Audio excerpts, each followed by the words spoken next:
During my undergrad at Michigan State University, I studied abroad in Ghana to research how people prepare for situations of cultural unfamiliarity. I remember day one vividly.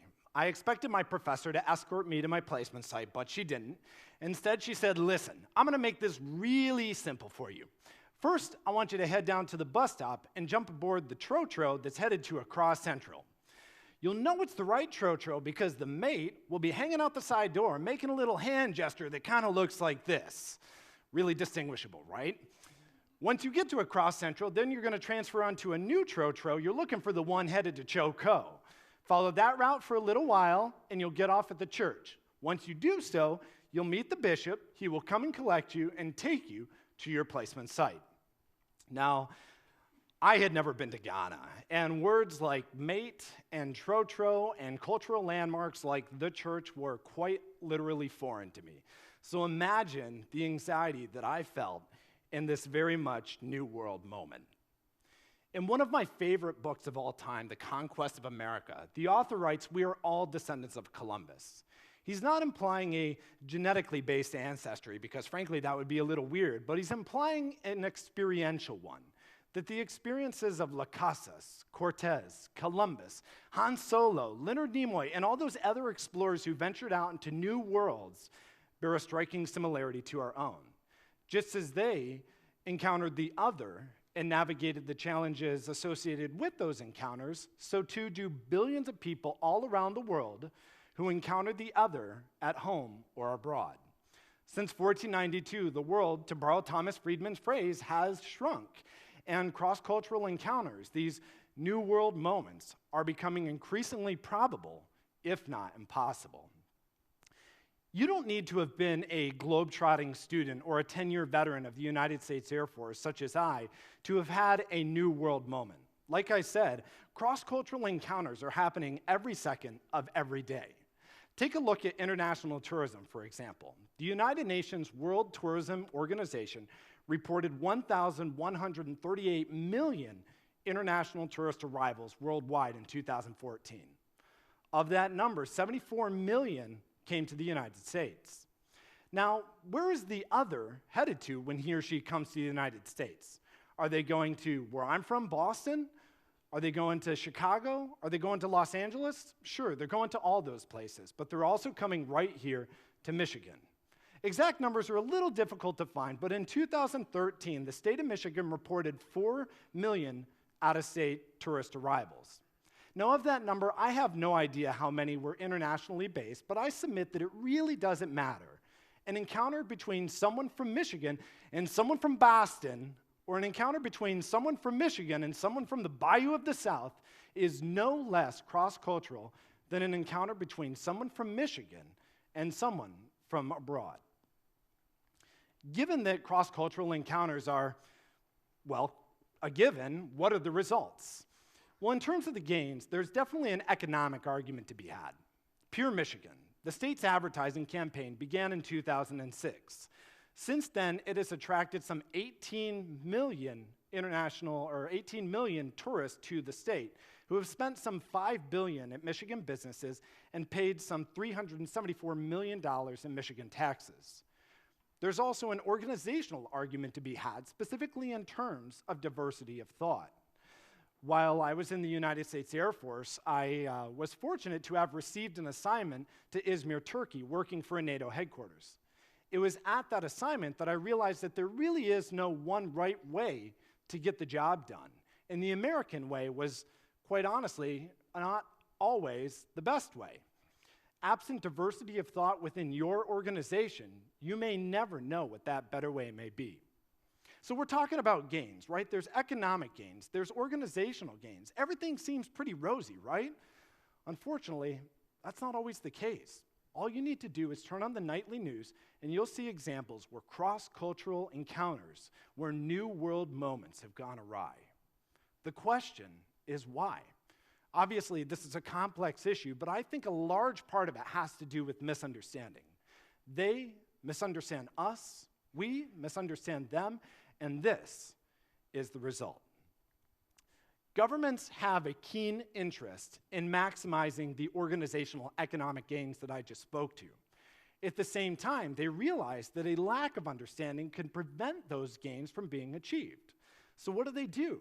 Well, quite simply, they try to increase mutual understanding between one population and another. And this strategy manifests in 3 different ways. The first is monologue, or one-way communication. Brand USA ads, the Voice of America, State Department-sponsored musical tours abroad. All of these things explain who we are, what we do, and why we do it. In other words, they explain to the other what we are and who we are. Monologue is useful, but it's not sufficient all on its own because all the power relies with the recipient. In other words, the recipient can turn down the volume or they can turn off the television and miss the ad and miss the message altogether. The second form is dialogue, two-way communication. In this situation, we're talking about 2 people, maybe more, sitting down and talking about their differences. Every year, the United States Air Force sponsors cultural immersion trips for Air Force ROTC cadets to different locations all around the world. And this image is taken from my cultural immersion trip to Morocco in 2008. Now, I want to be clear when I say that these are not simply just freelance tours abroad where everything's going to be super fun. Sure, we got to ride camels out into the Sahara Desert and camp amidst the dunes underneath the starlit sky. But it was in that place of isolation where we dialogued with our Moroccan hosts, learning about them as they learned about us. The third form is collaboration. People working together on a project, for example. The monologue and dialogue are useful in bridging cultural divides and helping people at least superficially understand one another, but there simply is no substitute for meaningful collaboration. Shared effort, shared experience, shared sacrifice. It is in that collaborative space that true understanding is formed and long-lasting relationships are forged. I want to take you back to my time in Izmir, Turkey. I was the project officer for the Air Force Ball, which is an annual event that celebrates the Air Force's birthday, history, and heritage. Now, there are a couple of ritualistic things that we do as a part of this particular event, one of which is get a birthday cake and cut it using a military saber. Now, I'm big on cross-cultural collaboration, and we're working for a multinational headquarters, so I suggest, why don't we collaborate with our Turkish partners and use a Turkish military saber to cut the Air Force birthday cake? Now, I had no idea if this was culturally appropriate, so I engaged a couple of my Turkish military peers, learning that this would not be causing offense in the least. In fact, they were quite honored by our desire to collaborate, by our desire to use a Turkish military saber as a part of this time-honored Air Force tradition. Now, I know what you're thinking. This is pretty complicated and high-level stuff, Jeremy, and I'm just so incredibly thankful that the government has it handled for me, right? Wrong. Because in today's world, the government is not the only actor that's talking to people. People are also talking to people, which means that you too have a critical role to play in bridging the gap between us and them. The key to doing so is collaboration. Recently, the United Nations Alliance of Civilizations humbled me by naming me an emerging North American leader as a part of a fellowship program. In this capacity, I traveled to the Middle East and North Africa, meeting with government leaders to, 1, understand the differences between us and them, culturally, politically, economically, and then 2, to identify opportunities for greater cross-cultural collaboration. I bring this up because I really want to highlight a couple of the initiatives that my fellow colleagues, my fellow emerging leaders, currently have underway. The first is Paulo, who is the president and founder of an organization called Emma for Peace, which uses the collaborative power of music to bring people of different cultures together. The second is Emily, an Irish woman, who is involved with an organization called Peace Players International, which seeks to address misunderstanding by bringing together people through a mutual love of sport. The third and last person I'll mention is Saida, a Belarusian woman, who is one of the founders of the International Youth-to-Youth Summit, which will be held in just a few short weeks in Lithuania. At this summit, 80 young adults will be brought together to discuss world challenges and, more importantly, collaborate to address a singular need.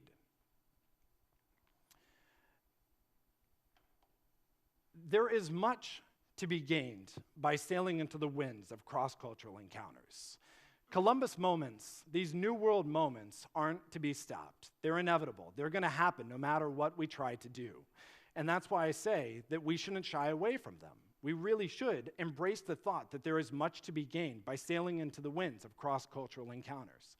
Misunderstandings, however, have the potential to blow us off course and lead to situations like this. I encourage you to go out and discover a world that is different than your own and design collaborations to help others do the same. If you do so, you will not only achieve the gains that I referred to earlier, the economic and organizational gains, but you'll do something so much more important, and that's help create a more understanding and peaceful world. Thank you.